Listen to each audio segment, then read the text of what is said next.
নমস্কার, কলকাতা বইমেলার এই ৩০১ নম্বর আমরা রেডিও নিউ টাউনের স্টলে। রেডিও নিউ টাউনে আমরা বলেইছি যে বারবার কলকাতা বইমেলা মানে আমরা বইয়ের স্টল না হলেও লেখক, সাহিত্যিক, কথাকারদের আপনাদের সামনে নিয়ে আসার দায়িত্ব আমাদের। এই সেতুবন্ধনের কাজ আমরা করে চলেছি এবং এখন আমি যেই দুজনের মাঝে বসে আছি আমার রীতিমতন হাত পা কাঁপছে। তার কারণ আমার ডান দিকে যিনি বসে আছেন তার নতুন করে পরিচয় দেওয়ার ধৃষ্টতা বা সাহস কোনোটাই আমার নেই। কবি শিবাশিস মুখোপাধ্যায়। শিবাশিসদা শুধু কবি বললে খুব কম বলা হয়, এবারে শিবাশিসদার গল্পের বই প্রকাশিত হয়েছে। ইভেন শিবাশিসদা একজন অসাধারণ সঞ্চালক। শিবাশিসদার সঞ্চালনায় আমরা প্রত্যেকেই মুগ্ধ হয়েছি। আমাদের বাঁদিকে বসে আছেন আমার বন্ধু, এটা ভাবতে আমি গৌরব বোধ করি। আমার পাশে বসে আছেন গৌরব চক্রবর্তী। যুব একাডেমি পেয়েছেন গৌরব গত বছরেই 2021-এ। আচ্ছা, আসলে সময় এত দ্রুত ছোটে, মনে হয় এই তো পেল। আর এই দুজনের মাঝে আমি বসে আছি উষসী। তবে শুরুটা অবশ্যই শিবাশিসদাকে দিয়েই করব। শিবাশিসদা, তুমিই বলছি। শিবাশিসদা, তুমি তো কলকাতা বইমেলার এই যে পথ চলা, দীর্ঘদিনের পথ চলার সঙ্গে তুমি আছো। তোমার এই 30 বছরের পথ চলা এবং কলকাতা বইমেলা, এই নিয়ে তুমি কি বলবে? আমার খুব ভাল লাগে। আগে যখন আমরা ছোট ছিলাম, নতুন লেখালেখি শুরু করছি, এই বইমেলায় আসতাম, তখন দেখেছি সুনীলদাকে ঘিরে ভিড়। সুনীলদা হেঁটে হেঁটে যাচ্ছেন, তার পিছনে জনস্রোত চলেছে। নবনীতাকে দিকে দিয়ে ভিড়।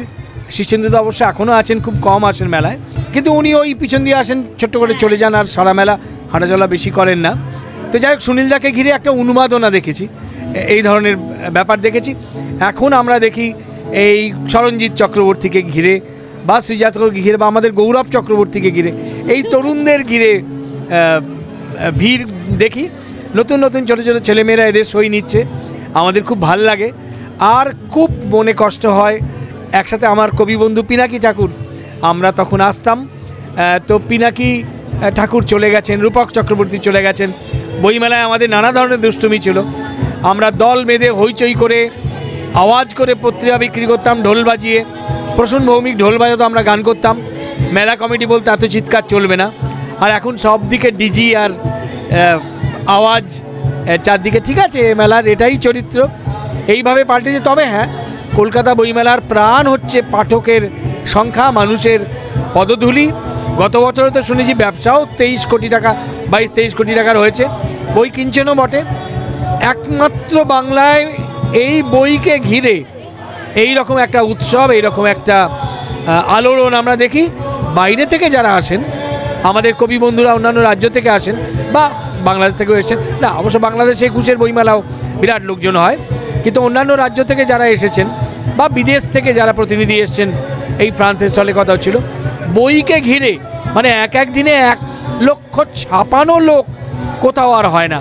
এই উন্মাদনাটা কলকাতার প্রাণ, তাতে কিন্তু কোনো পরিবর্তন হয়নি। একেবারেই তাই, মানে মেলা মেলাতে পারলেই হলো। আচ্ছা, এবার গৌরবের কাছে যাব। গৌরব, তোমারও কবিতা লেখার শুরু অনেক দিনের, আমরা জানি। তুমি রিসেন্টলি পুরস্কার পেয়েছো, অনেক নাম করেছো। তোমার কি মনে হয় এই যে কলকাতা বইমেলায় এই যে আমাদের অগ্রজ কবিদের সাথে আমাদের তরুণ কবিদের এই যে মেলবন্ধন, তাদের সাথে কথা হওয়া, কবিতা নিয়ে কথা হওয়া, বিভিন্ন আলোচনায় অংশগ্রহণ করা, এইটাকে একজন তরুণ কবিকে গড়ে উঠতে অনেকটা সাহায্য করে? তরুণ কবিকে গড়ে উঠতে অবশ্যই সাহায্য করে। তার কারণ হচ্ছে যে আমাদের বেড়ে ওঠার যে একটা ভিত থাকে, যেটা পরিবার কেন্দ্রিক হয়, সেরকম আমাদের লেখক সত্তারও বেড়ে ওঠার তো একটা ভিত থাকে, যেটা অগ্রজ কবিদের কেন্দ্রিক হয় আর কি। তাদের হাতে হাতে এগিয়ে আসা যে প্রশ্রয়গুলো, এইগুলো তো আমাদেরকে সমৃদ্ধ করেই। তার সাথে সাথে যেমন কিছুক্ষণ আগে শিবাশিসদা বলছিলেন যে সুনীলদাকে ঘিরে ভিড় দেখেছি, এখন আরও তরুণ কবিদেরকে ঘিরে ভিড়। সেরকম আমরা যেমন, আমি তো তোমার এখানে এলামই শিবাশিসদাকে ঘিরে ঘিরে, হ্যাঁ, সুবোধদাকে ঘিরে ঘিরে আমরা থাকি। এখন আমাদের এই মুহূর্তে একটি উল্লেখযোগ্য নাম কথা সাহিত্যের ক্ষেত্রে সাহিত্যিক মৌমিতা, আমাদের বন্ধু, এটা দেখে আমাদের মানে গর্ব হয় যে মৌমিতাকে ঘিরেও এই উন্মাদনা, এই ভিড়টা থাকে। তরুণ লেখকের একটা মানে এই গ্রহণযোগ্যতা, এগুলো তো অগ্রজ কবিদের হাত থেকে উত্তরাধিকার সূত্রে প্রাপ্ত। এ তো ভালো লাগা মানে এটা উপরই পাওনা, বাড়তি পাওনা আমাদের জীবনে। একেবারেই তাই। মৌমিতাদির কথায় মনে পড়লো, এই কদিন আগে এই আমি আর শিবাশিসদাই দাঁড়িয়েছিলাম, মৌমিতাদি এসে আগে শিবাশিসদার সাথে একবার দেখা করে নিয়ে এবার মৌমিতাদি যাবে তার অগণিত পাঠকের কাছে, এইভাবেই। আচ্ছা শিবাশিসদা, এই যে লেখালেখি, আমরা তোমাকে চিনি মূলত কবি হিসেবেই।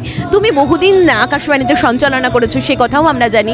তুমি এখন গদ্যে পা রাখলে, এই কবিতা থেকে গল্পের যাত্রাটা এবং পাঠকের এই যে তোমাকে গ্রহণ করার মাত্রাটা, এটা কীরকমভাবে মানে কীরকম ফিল হচ্ছে এবারে? না, এটা খুবই ভালো। আমি মূলত কবিতাই লিখেছি। যে পাঠকেরা আসছেন আমার কবিতারই পাঠক, তারা এসে শিবাশিস মুখোপাধ্যায় গল্পের বই লিখেছে, কী গল্পের বই দেখি, এইভাবেই নিচ্ছে। আর আমার তরুণ কবি বন্ধুরা তো আছেই, কেমন গল্প লেখে দেখি বলেই নিচ্ছে। তবে গল্প যখন লিখেছি, কবির গল্প না হয়, মানে ওই একটা লোক কবিতা লেখে, তার একটা পাঠিকা তাকে ফোন করে, তারপর তাদের প্রেম হয়, এইভাবে না। সুনীল দা আমার আদর্শ। আমি একটা উপন্যাসও লিখেছি চর্যাপদের কবি কান্নপাদকে নিয়ে, সে বিশাল রিসার্চ করে তারপর তো তার মতো করে সাজিয়ে। তো সেই রকম এই যে গল্পগুলো লিখেছি, গল্প লেখকের মতো মনোভঙ্গি নিয়েই গল্প লিখেছি, সেই গদ্যভঙ্গি নিয়েই গল্প লিখেছি। ভালো মন্দ তো পাঠক বিচার করবেন, কিন্তু ওই কবিদের মতো ওই একটা কবিতার গদ্য এক ধরনের আছে না, একটা সাবলাইম জায়গায় চলে যাবে, সেরকম লিখিনি।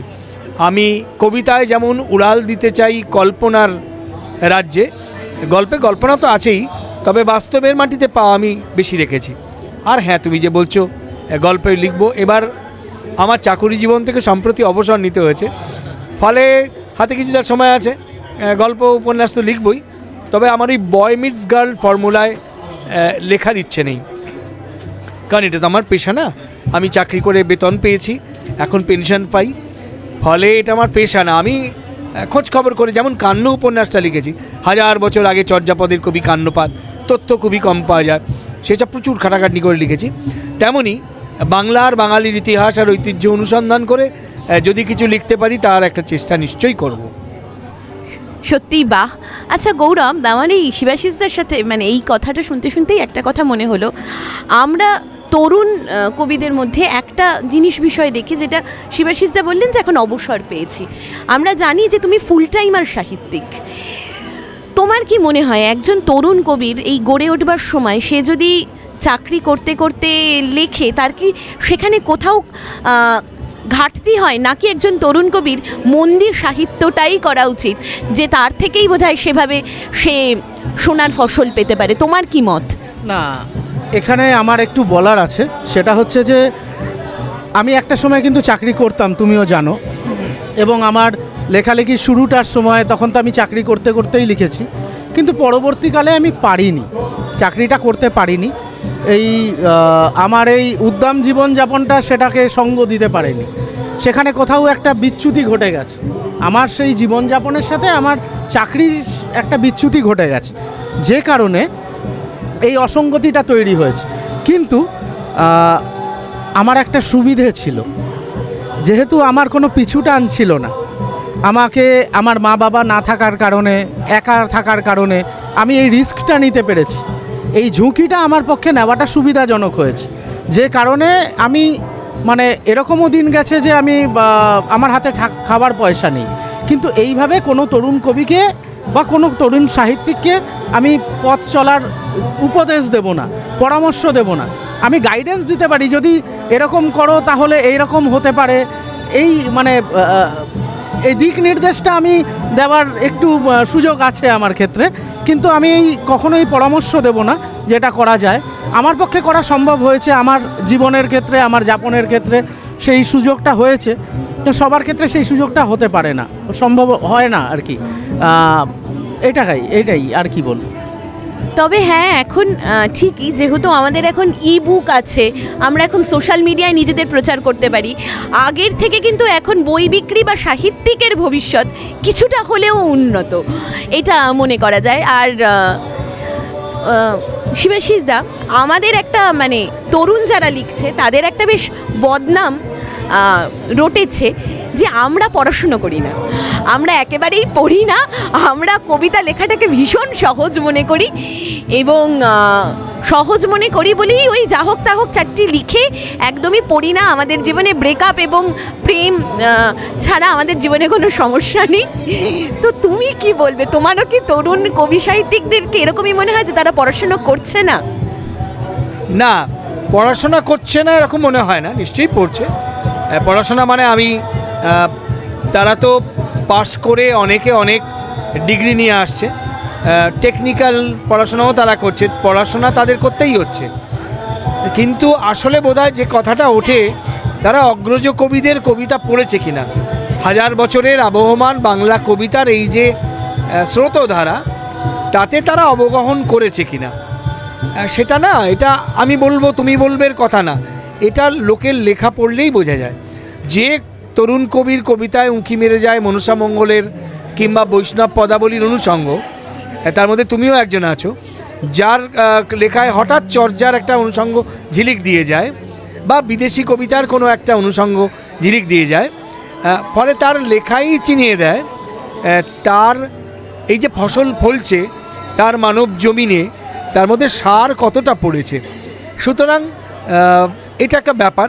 আর একটা কথা বলি, এর একটা বিপদও আছে, এই কথাটা যে পড়াশোনা করে না, খুব পড়াশোনা করে লিখতে মানে জীবনের একটা শিক্ষা আছে, কিন্তু শুধু সেটা পড়ে হয় না।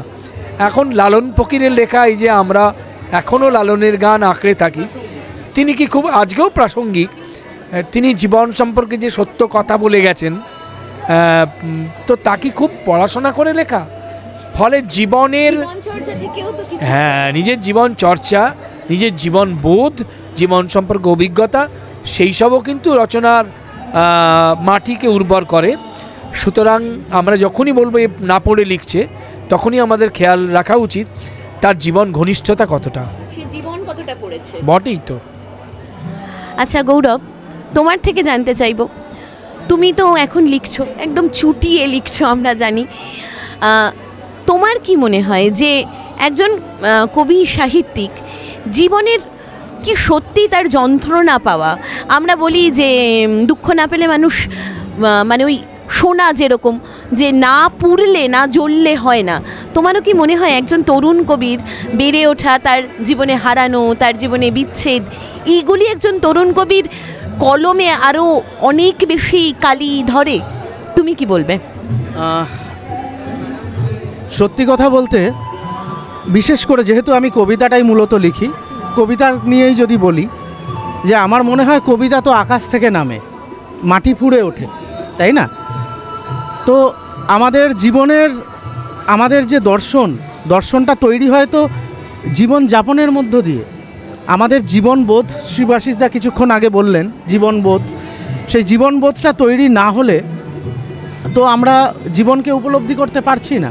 এবার যে বিষয়টিকে আমরা উপলব্ধি করতে পারি না, সেই বিষয়টিকে আমরা বিস্তারিত মানে ব্যাখ্যাও করতে পারবো না। এবার কবিতা বা লেখা, যে কোনো লেখাই, কবিতা হোক বা গল্প হোক, উপন্যাস হোক, আমাদের ওই অনুভূত সত্যের বীজ ছাড়া তো কিছু নয়, তার বাইরে তো কিছু হতে পারে না, তাই না? তো সেইখানেই এই জীবনের খেলাটা। পড়াশোনা তো আছে, পড়াশোনা তো তোমাকে একটি প্রবেশ পথ দেবে, যে তুমি পড়াশোনা করলে জানবে যে কী পড়তে হবে, কতটা পড়তে হবে, কী পড়বো না, সেটা তো পড়াশোনা করেই জানতে হবে। তার জন্য পড়াশোনাটা তো অবশ্যই দরকার। কিন্তু তুমি কি লিখছো, সেই লেখার ভেতরে যে আলোটা ফুটে উঠছে, সেই আলোটা তো তোমার ভেতরকার আলো, তোমার ভেতরকার আলো তো তোমার জীবন থেকে উঠে আসা আলো, ওই ইলেকট্রিক লাইট, মানে ইলেকট্রিক কানেকশনটাই তো দেবে জীবন। সেটাই, একেবারেই তাই। নীরেনবাবু এটা খুব বলতেন, শিবাশিসদা, গৌরব দুজনেই জানেন যে ওই কবিতা কল্পনালতা আমি বিশ্বাসই করি না। এমন কিছু যা আমি ছুঁয়ে দেখিনি বা যার সাথে আমি কথা বলিনি, তাকে নিয়ে আমি লিখতেই পারবো না। আসলে হয় কি, দুপাশে দুজন অত্যন্ত প্রিয় মানুষ এবং অত্যন্ত গুণী মানুষ বসলে কথা বলার লোভ, জানার লোভ বেড়েই যায়। কিন্তু না, কলকাতা বইমেলায় শিবাশিসদা অত্যন্ত ব্যস্ত, গৌরবও অত্যন্ত ব্যস্ত পাঠক পাঠিকাদের সামলাতে, আর সময় নেব না ওনাদের থেকে। শিবাশিসদা, আমাদের এখানে রেডিও নিউ টাউনের স্টলে এসে কেমন লাগলো বলো? খুব ভালো লেগেছে, সবথেকে ভালো লেগেছে এই যে রেডিও নিউজ টাউনের স্টলে যিনি সঞ্চালিকা হিসেবে দায়িত্ব পালন করছেন, আমাদের ছোট্ট বোন উষসী ভট্টাচার্য, কবি বন্ধু। আর ও আমার FM-এ আমার রেডিও সঞ্চালনা করতে হতো, সেখানকারও দীর্ঘদিনের আমার সঙ্গী, আমাদের সঙ্গী। এখন ও খুব দায়িত্ব নিয়ে সামলাচ্ছে, রেডিও নিউ টাউনের সঙ্গে যুক্ত হচ্ছে। আমি রেডিও নিউ টাউনের দীর্ঘায়ু কামনা করি। নিউ টাউন মেলা, বই মেলা নানা সময় আমি আসি, এই উদ্যোগটাকে আমি খুব স্বাগত জানাই। আমাদের খুব ভালো লেগেছে। নিউ টাউন কেন্দ্রিক উৎসাহী মানুষেরা, আরও এর সঙ্গে জড়িয়ে থাকা মানুষেরা, আমি নাম করছি না, আমি চিনি, আমি তাদের গুণমুগ্ধ তাদের কাজকর্মের। আমি এর সাফল্য কামনা করি। রেডিও নিউ টাউন দীর্ঘদিন আরও ছড়িয়ে পড়ুক। যা যা সাহায্য হবে, দরকার হবে, যতবার যা কিছু আসতে হবে আমরা সব কিছু করব। রেডিও নিউ টাউন জিন্দাবাদ। একেবারে। আর গৌরব, তুমি কি বলবে বলো, আমাদের শ্রোতাদের, দর্শকদের আর এখানে এসে কেমন লাগলো বলো? রেডিও নিউ টাউনকে আমার আন্তরিক শুভেচ্ছা, ধন্যবাদ যে আমাকে এখানে কিছু বলার সুযোগ করে দেওয়ার জন্য। আর উষসী আমার দীর্ঘদিনের বন্ধু, আমার কবি যাপনের এক অন্যতম অংশীদার বলা যায়, যে আমরা একসাথে হুড়োহুড়ি করে, হই হই করে লেখালেখি শুরু করেছি। অনেক দিন বাদে একটি প্রফেশনাল প্ল্যাটফর্মে বসে আমরা পাশাপাশি আড্ডা বহির্ভূত একটি আলোচনায় অংশগ্রহণ করলাম। হ্যাঁ, ওই অংশগ্রহণ করলাম, যেখানে আমার অগ্রজ কবি শিবাশিস দাকে পেয়ে গেছি। আমি সবসময় শিবাশিস দার সঙ্গে সঙ্গে থাকি যতটা সম্ভব। তো খুব ভালো লাগছে, এটা আরও এগিয়ে চলুক। রেডিও নিউ টাউনকে আমার সত্যি আন্তরিক ধন্যবাদ, শুভেচ্ছা এবং শুভকামনা, খুব ভালো হোক। কাছের মানুষদের ধন্যবাদ জানাতে নেই, তাই দুজনের কাউকেই আমি ধন্যবাদ জানাবো না। অফুরন্ত ভালোবাসা, আর অফুরন্ত ভালোবাসা, কৃতজ্ঞতা আপনাদের। জুড়ে থাকুন আমাদের রেডিও নিউ টাউনের সঙ্গে, ভালো থাকবেন।